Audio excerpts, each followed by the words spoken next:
Nga milawat ng mga bata ni sigasa sa Dios. Ang tubod kinabuhi nga buot mo paambig ka nato sa Diyos ng kinabuhi. Akong tagsaon, kung sa may ngalan ninyo yung ining bata, sulti. Sarang sulti sa para maklaro. Sunod. Sunod. Isot na mo pa nga. Ito. Kung sa may iyong pangayoon sa simbahan sa Diyos na nangiling mga bata. Kung ako'y nadunggan rin. Ito ba mga otro? Kung nakuha. Kung sa may iyong pangayoon sa simbahan sa Diyos na nangiling mga bata.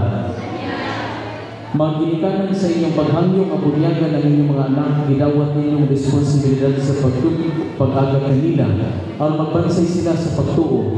Katungdan ninyong pag-umul kanina, aron magpatingaman sila sa mga balaod sa Diyos. Sumala sa gitudlo kanato ni Kristo, pinahali sa pagigugma sa Diyos o sa atong isig katawo. Magginikanan, nasakdan ba ninyo kini pag-ayo?